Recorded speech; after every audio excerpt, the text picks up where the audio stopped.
안녕하세요. 안녕하십니까. 지백 시간이 돌아왔습니다. 네. 지피지기면 100점 백승이다. 오늘부터 수시 9월 수시 원서 접수 전까지 대학별, 전형별, 모집 단위별로 정밀하게 분석한 핀셋 분석을 해주는 그런 시간을 갖고 있습니다. 지난 1부에서 서울대 2023학년도 서울대 수시 전형에 대한 분석을 마쳤고요. 2부잖아요. 네. 정시의 직윤이 신설된다. 한마디로 수능 성적 갖고는 이제 못 간다. 그죠? 이게 예전에도 한번 서울대가 정시의 직윤은 아니지만 정시에서 이렇게 단계별로 모집한 적은 예전에도 있었던 것 같아요. 아주 오래전. 그렇죠. 근데 이걸 다시 부활한다? 어떤 의미가 있을까요? 이거 좀 의미와 또 이런 거 좀 상세하게 좀 설명 좀 부탁드리겠습니다. 서울대 의도의 정확한 것은 제가 뭐 관계자가 아니니까 모르지만 네. 이제 짐작을 해보면 네. 정부의 공고상 정시를 40% 늘려라. 네. 근데 대부분의 지금 대학들은 정시 40%는 수능 100%로 선발을 하고 있는데 네. 서울대도 이제 수능 100%로 선발하게 되면 네. 그동안 가져왔던 이제 노하우들, 학생 선발에 있는 노하우들, 네. 이런 것들에서 교과가 배제되는 상황이 생기니까, 정시 연수 늘리되 수시를 빼서, 그 이제 요소를 빼서 정시 직윤을 선발하는, 꼼수? 네네네. 아니면, 네. 묘수? 네. 라고 볼 수 있을 것 같고, 네. 다른 학교가 이런 식으로 할 수 있을까를 좀 생각을 해봤는데, 네. 다른 학교는 못할 것 같다. 그쵸. 어떤 사람들은 이제 서울대가 이렇게 가면 연구대도 따라가지 않겠냐 이렇게 얘기를 하는데, 네. 제가 볼 때는 아닐 것 같아요. 아직 발표를 안 했잖아요. 그죠? 발표 안 했고, 네. 왜 그러냐면 네. 이렇게 되면 일단 지원하는 학생들 숫자가 줄어들게 돼. 그렇죠. 그러니까 진입장벽이 생겨서 네. 차라리 연구대 입장에서는 네. 서울대 얘 때문에 서울대를 못 가는 학생들을 받는 게 네. 낫다 이렇게 생각을 그렇죠. 할 것 같다. 그래서 아마 이거는 다른 학교까지 영향을 미치기 쉽지 않을 것 같다. 이제 그 첫 번째고, 네. 두 번째는 정시직윤으로 이제 선을 하면서 데이터를 뒤져보지 않았을까. 데이터를 뒤져보고 네.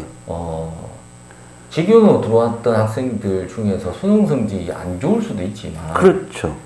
또 내신 성적도 좋고 수능 성적도 좋은 학생들도 있으니까 있어요. 네. 그런 학생들은 정시직윤으로 받아도 되겠다.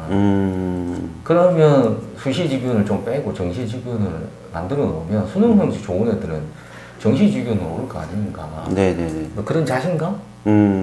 뭐 이런 것도 좀 반영이 된 것 같아요. 지금 이렇게 봤더니 수능 성적이 60점, 네. 교과 평가가 40점 네. 이렇게 돼 있거든요. 네. 이 교과 평가의 이 40점이 네.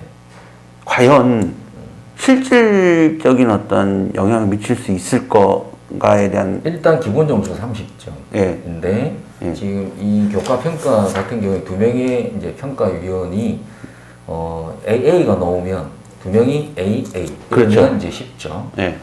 A, B, 이러면 8점, 예. B, B 이러면 6점, 6점. B, C 이러면 3점, 그렇죠. C, C 이러면 0점. 네. 자, 이렇게 가니까 이 교과 평가 내용에 들어가 있는 내용이 뭐가 있냐면 세 가지가 있는데, 첫째는 어떤 과목을 이수했느냐, 그 다음에 교과 성취도에 그러니까 등급이 어떻냐, 그 다음에 세 번째는 세부 능력의 특기 사항이 어떻게 되어 있느냐. 이 세 가지를 이제 정성적으로 보겠다라는 건데, 이런 학생들은 안 될 것 같아요. 예를 들어서 자기 서울대 꼭 가고 싶은데 네. 1학년 내신 성적 보니까 안 좋아. 네. 그래서 나는 그냥 정시로 갈래? 라고 생각하고 자기 편의적으로 학교 수업 선택해서 이제 주요 과목 빼고는 그냥 편하게 공부할 수 있는 과목을 선택했던 학생들은 결국 이수에서 깎일 거고, 성취도 안 좋을 거고, 세특 준비 안 했을 거고, 이러면 이게 빵점이 나온다. 이러면 C를 받으면, 네. 그래도 서울대 내는 애들이니까, 이게, 이 면접관들이 이제 전국의 모든 학생부를 보는 게 아니고, 서울대 지원한 학생들의 학생부만 보게 되니까 눈높이들이 높아져 있는 상태에서 좀 안 좋은 학생부를 보면 시위가 쉽게 나올 수도 있는 상황이 만들어질 수도 있을 것 같아서 그런 학생들 같은 경우에는 굉장히 크게 피해를 좀 보지 않을까 그렇게 예상이 됩니다. 그리고 더구나 이거 처음 시행하는 거기 때문에 뭐 누적 데이터도 없고 어떤 학생 정도면 뭐 A다, B다, C다 뭐 이런 것도 지금 없는 상태여서 그렇죠. 네. 좀 그런 상태입니다. 야, 이거 올해 진짜 이게 데이터가 없다라는 게 가장 큰 전 걱정이거든요. 네, 그리고 점수 반영하겠다고 수능 점수 반영하는 것도 제가 봤는데 좀 재밌게 반영하고 있어서 네. 이거를 일반화 시킬 수 있을까? 일반화하기 너무 힘들 것 같다. 네. 그러니까 뭐 제가 예를 하나 들면 수능 점수 반영을 이렇게 봐요. 모집단이 1단계 합격자 수능 성적 중 최고점에서 합격 1단계 합격자 수능 성적 최저점이 20점 미만이면 80점에서 모집단이 1단계 합격자 수능 성적 최고점에서 지원자 수능 성적을 뺀 만큼만 감점하겠다. 그럼 예를 들어서 뭐 최고점이자가 만약에 예를 들어서 뭐 100점이다. 네. 근데 내가 95점이다. 네. 이러면 이제 5점 뺀다는 얘기고. 그러면 이거는 전국 데이터가 없는 상태고. 그렇죠. 그 과에 누가 지원했냐, 그 과에 누가 최고점이냐에 네. 따라서 자기가 빠지는 점수가 이제 달라지는 상황이니까 이 데이터를 누가 어떻게 예상을 할 거냐. 그럼 이렇게 생각, 지원한 학생들의 수능 성적이 거의 차이가 없다. 네. 그러면 감점되는 게 거의 없다. 없다. 그러면 교과가 네. 교과가 이게 뭔가 영향을 좀 크게 미칠 가능성이 좀 생기지 않을까 이런 생각이 듭니다. 일단 기본 점수가 30점인데 나머지 이제 10점이 어떻게 이제 당락을 갈 것일까. 네. 근데 수능 반영 점수를 형태로 보면은 수능도 이제 지금 같은 경우에는 수능이 이제 60점 반영이 되지만 네. 기본 점수를 45점 가져가는 거기 때문에 그 기본 점수에서도 좀 전에 얘기한 것처럼 만일에 이제 지원자들의 수능 성적에 점수 차가 거의 없다. 이러면 수능 성적에서는 변별이 거의 안 되고 오히려 교과가 상대적으로 좀 커지는 상황이 만약에 이렇게 되면 진짜 이거 좀 쇼킹한 얘기인 것 같습니다. 그러니까 올해 네. 2023학년도 정시를 지원하는 학생들은 네. 서울대 될 것 같다 이런 학생을 일반적으로 우리 같은 컨설팅 하는 사람들이 될 것 같다 라는 이런 느낌을 전달해 주기가 쉽지가 않을 거예요. 이때 그 일반 전형 그 정시 일반 전형도 원래는 수능 100%였잖아요. 네네. 단계별로 바뀌네요. 이렇게. 일반 전형도 수능 여기도 교과를 넣겠다. 예. 이게 작년까지는 수능 성적으로만 뽑았거든요. 네. 근데 올해 23학년도부터는 1단계 수능 성적으로 2배에서 뽑고, 그 다음에 수능 성적 80에 교과 20.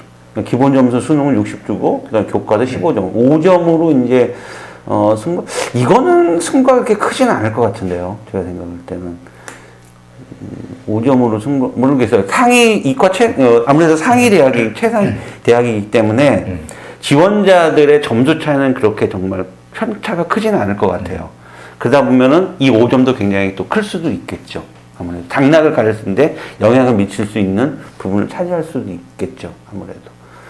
예전에 기억나시는지만 동아대 의대관 학생 이름은 걔 친구가 그때 당시 걔네가 서울대의 단계별 전형이었거든요. 네, 걔도 서울대는 합격했는데 동아대 의대를 간 거죠. 근데 걔 친구가 이 점수를 보여주면서 친구가 있었는데 대표님 기억나실 거예요. 얘 면접 가능하다고. 그래서 근데 그 친구는 이제 대치로 가서 그 면접을 한 아이 같은데 걔도 점수로 봤을 때는 1단계에서 좀 힘들 것 같다라고 했는데 저는 제가 지원을 시켜갖고 될 것 같다라고 해서 지원을 시켜서 1단계가 되고 2단계 이제 그때는 면접이었고 지금은 이제 면접이 아니라 교과 성적이지만 그때 당시엔 면접이었다고요. 정시도.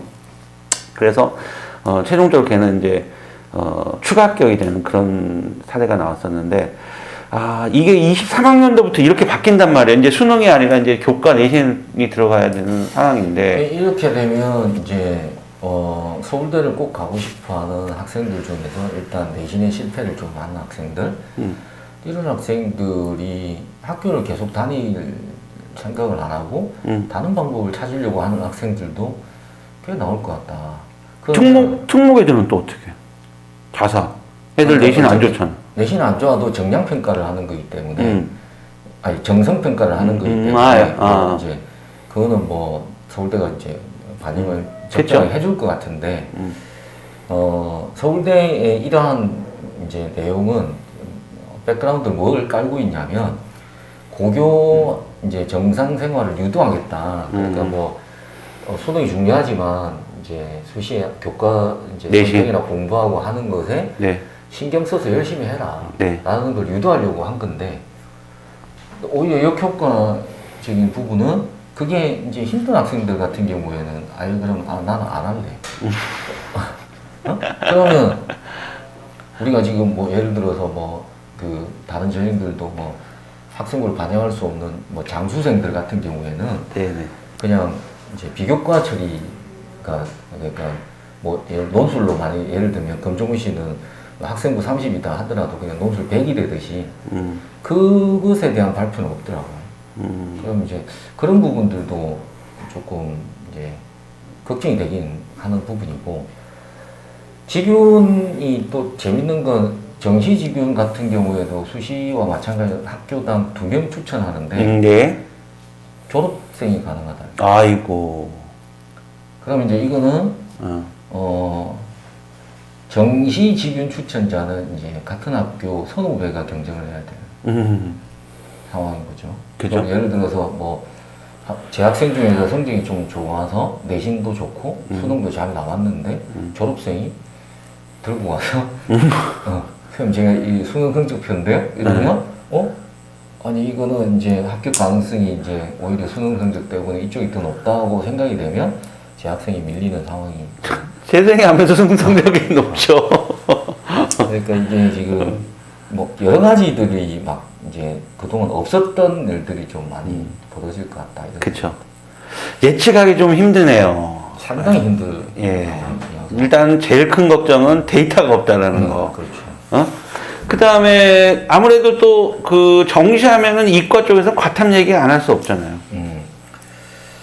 이제 그 서울대가 이제 교과 이수 기준을 좀 이제 개편하고 어떻게 좀 덜어라 뭐 이제 이런 식으로 정해놨기 때문에 그 정해놓은 내용은 결국 지금 선택형 수능이지만 이과 같은 경우에는 일단 뭐 일반 선택 원 과목 4과목 중에 3과목을 들으면 2는 2과목을 들어야 되는 거고 그 다음에 만일에 원 과목을 만약에 2과목만 들었다 그러면 오히려 2를 3과목을 들어야 되는, 그래야 그 교과 이수 기준에 들어가기 때문에 아까 이제 정성평가에 좋은 점수를 받으려면 들어야 되는데, 이제 자기 수능 보는 과목은 어쨌든 원 과목 2개든 뭐 원, 투든 2개라 하더라도 학교 내신은 어쨌든 선택할 수 있지만 이과는 그래도 기본적으로 과학 3과목 2학년 때, 4학년 때 2과목 해야 되는 상황이다. 그리고 2024학년도에는 이제 입학 전형을 예고하면서 과학에 이제 서로 다른 2과목 응시는 지금도 마찬가지인데 여기에 물리화학을 꼭 끼워서 해야 되는 학과들이 정해져 있기 때문에 자 이거 어떻게 될 거냐, 그럼 좀 먼 얘기 같지만 예를 들어서 이제 그냥 아예 서울대 모든 과를 그냥 물리화학을 선택을 하게 했으면 상관없는데 모든 과가 아니고 일부분에 하더라도 뭐 2분의 1 이상은 지정을 했지만 그 나머지 지정 안 하는 학교들이 있겠죠. 학과들. 그러면 물화를 선택한 학생들은 어느 과를 지원해도 상관없지만 생지를 이제 선택한 학생들 같은 경우에는 지원할 수 있는 과가 정해져 있는 거죠. 그죠. 그럼 이게 경쟁률에 또 변화가 생기지 않을까. 그렇죠. 이렇게 생각이 되고, 또 이제 서울대가 얘기하는 이제 아까 교과 평가에 어떤 과목을 이수했느냐 하는 걸 반영하겠다라고 할 때 예시로 준 것들이 있는데, 뭐 예를 들어서 전공 연계 이수 과목 중에 권장사항 경제학부는 미적학통 이렇게 얘기를 해놨기 때문에 문과생인데 내가 경제학부로 가려고 한다. 예. 그런데 미적을 선택하는 게 좋겠다. 뭐 이런 식으로. 아니면 뭐 자연계 같은 경우에는 화생공 같은 경우는 아예 물투를 해놓고 그렇죠. 들어야 된다. 뭐 예. 이런 식으로 기하도 지정해놓고 뭐 이렇게 지적을 해놨기 때문에 이제 학생이 선택이 할 수 있지만 내가 서울대를 가려고 한다. 이러면 서울대가 요구하는 걸 수강을 해야 돼. 학종과 연관이 있는 얘기죠. 그죠? 학종과 연관이 있는 게 아니고 예. 이게 아까 면접. 아니 정시에서 네네. 교과 반영할 때 네네네네. 이수 과목도 보니까 네네네. 거기도 반영이 될 수 있는 거죠. 그쵸. 요건 또 조금 체크해 볼 필요가 있다고 네. 봅니다. 굉장히 이건 괜히 이수를 안 해갖고 건너뛰기 하고 그래서 불이익이 산다든지 여러 가지. 일단은 과탐은 아직까지 23학년도까지는 원투 조합이죠. 네, 맞아요. 원투 조합인 거고 그 다음에 4학년도 예, 24학년도부터가 이제 원원도 지원이 가능하다. 그러나 이제 또 아까도 말씀드렸지만 이런 여러 학과들 둘 같은 중에 경우 하나가 예, 물리나 또는 화학을 또 끼어 있어야 된다. 네. 또 물리화학이 또 뜨겠네 이제. 요거는 뭐 서울대를 가려고 하는 학생 수가 그렇게 많지는 않으니까. 옛날에 그랬어. 이것도 자꾸 과거로 가는 것 같은데 예전에는 물리 또는 화학 둘 중에 하나 포함. 옛날에 과탐 그랬죠. 예, 그랬었잖아요. 근데 그게 다시 또 부활되는 제가 거죠. 볼 때 이게 이제 서울대 다른 것들은 다른 학교가 좀 따라하기 힘들 것 같은데 네. 이거 물리나 화학 중에 하나를 띄우자 네. 하는 이런 것들은 최상위권 학교들은 좀 따라할 연세대들도 전에 예전에 했었잖아요. 따라할 가능성이 좀 예, 있을 것 같아요. 왜냐하면 예. 지금 대학 교수님들 불만이 너무 크니까.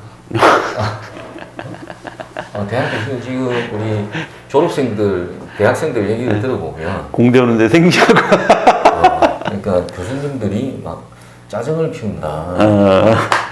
막 무안을 주지는 못하지만 어떻게 이런 걸 모를 수가 있지 하는 이런 표정들이 너무 많아서 네. 이런 거는 이제 이렇게 그 교수님들 의견이 좀 많이 반영돼. 다른 거는 입학처에서 이렇게 막 장벽을 세우면 학생들 모집이 되기 힘들지만 최상위권 정도는 뭐 이런 정도는 뭐 끼울 수 있지 않을까? 야. 알겠습니다. 자, 지금까지 또 2023학년도 서울대 정시 부분에 대해서 좀 정리를 했는데, 말씀드렸는데, 정리하자면, 일단 정시에서도 직윤이라는 게 생긴다. 네. 정시 직윤. 수능과 교과가 들어가는 거. 그 다음에 또 달라지는 부분이, 그러니까 22학년도 대비 달라지는 부분은 또, 22학년도까지는 정시는 수능 100%로만 뽑았는데, 야, 23학년도부터 다시 1단계, 정시도 1단계, 2단계로 네. 뽑는다. 1단계에서 1정배수 3배수인가요? 1정배수 뽑고, 네, 2배수 뽑고, 그 다음에 2단계에서 또 수능과 교과 평가, 교과 내신 성적으로 또 진행을 한다. 이런 부분들이 또 정시에도 달라졌는데, 가장 중요한 건, 이러한 전형으로 뽑는데, 우리가 항상 뭐가 필요하냐? 예전에 합격한 아이들 데이터가 있어야지 예측을 하는데 거의 예측하기 불가능하다. 불가능하죠. 예. 그래서 이거는 좀 수능 100%만 뽑을 때는 학생들 틀린 개수만 들어도 이게 되겠다 안 되겠다 이런 게 이제 가늠이 그렇죠. 되는데 지금 이제 학생들 수능 성적 학생부 성적 물어봐야 되고 그렇죠. 정시 지원할 때는 학생부 가져와라. 그러니까 좀 보자. 이렇게 해야 되는 상황이야. 참, 그러니까 사실 그 정시 일반 전형을 예전에 대표님 저는 이런 전형을 경험했었잖아요. 네. 그 전에. 그런데 이제 제가 이렇게 되게 반가웠던 건 뭐냐면 1단계에서 수능 성적 2배에서 뽑는다 할 때 보통 이제 막 좀 성적이 안 좋아, 서울대 넣기 좀 그렇다라는 애들이 대부분 이렇게 이걸 넣어야 돼요 말아야 되는데 저는 그걸 굉장히 좀 재미를 많이 봤어요. 넣어라. 1단계 된다. 이 정도면 된다. 그래서 그런 부분도 쉽지 않을 것 같아요. 1단계의 이 수능 성적을 예를 들어 서울대가 가곤에 있으면 한 군을 넣어야 되는 거잖아요. 그렇지. 그러면 이게 난리냐. 1단계에서 떨어지면 추가 합격이 안 되는 거잖아요. 대상자에서 제외되는 거잖아요. 근데 정시 100이었을 땐 일단 떨어져도 나중에 추가 합격 대상자가 돼서 추가 합격에 이제 뭐 그런 부분도 있는데 이거는 완전 이제 신중하게 신중을 기해서 지원해야 된다. 2023학년도는 서울대. 서울대가 사실은 이런 메커니즘까지는 생각을 못했을 것 같기도 해요. 그러니까 뭐 다른 학교를 별로 신경 안 쓰는 학교다 보니까 네. 이제 이게 학생들 상황이 어떻게 될지에 대한 생각도 좀 못한 부분도 있을 것 같긴 한데 네. 시고는 말씀하신 대로 누적 데이터가 하나도 없는 상태여서 네. 올해 입시 서울대 입시는 되게 좀 그렇죠. 네, 전문가들의 손이 필요할 겁니다. 그런 부분도 있고 복잡할 것 같습니다. 것 같습니다. 학교 선생님하고도 잘 연계해서 충분히 좀 준비를 하셔야 될 것 같습니다. 정시도 예전엔 정시는 수능 성적만 가지면 그냥 했는데 이제는 그게 쉽지 않다. 수능 성적만 가지고는. 그럼 올해 고3들 같은 경우에는 이런 생각을 하는 학생들도 있을 것 같아요. 내가 지금 고3이다 이러면 수능 성적이 잘 안 올라가고 있는 상태다 이러면 내신 관리라도 잘 해놓자. 재수하면 수능 성적 올리자. 그 생각도 하죠. 1년 더 한다. 어차피 뭐 정시 지균도 있으니까 이거 뭐 졸업생도 지원 가능한 거고 만약에 정시 지균 안 돼도 일반 전형 할 수 있는데 어쨌든 교과가 들어가고 있으니까 일단 내신은 내신 학교 성적 관리를 좀 철저히 하자. 네. 예전에는 안 되면 던지고 그냥 정시로 수능을 가자. 그쵸. 했는데 네. 이게 그럴 수가 없는 상황이니까. 참 서울대가 좀 더 계속해서 좀 이렇게 뭔가 수시 인원도 줄고 빡빡해지는 느낌, 네. 타이트해지는 느낌, 뭐 이런 느낌이 좀 들고 있습니다. 수시도 그렇고 정시 늘었는데 40% 늘었는데 이거 뭐야 다 그래서 꼼수라고 얘기해요. 이거 뭐 교과가 또 들어가고. 네, 아무튼 서울대 2023학년도 서울대 전형에 대해서 지금까지 1부 수시, 2부 정시로 나눠서 분석했습니다. 좀 더 그 디테일하고 자세한 내용을 상담받기 원하면 저희 교육진담 전용 폰이 있거든요. 또는 댓글 달아주시면 저희가 자세히 응대해 드리도록 하겠습니다. 오늘 또 이렇게 서울대를 준비해 다음 주는 연세대입니다. 제가 준비하겠습니다. 이렇게 나와주셔서 다시 한번 감사드리고 다음 주에 또 연세대 하실 때 같이 좀 자리해 주셨으면 좋겠습니다. 수고하셨습니다. 수고하셨습니다.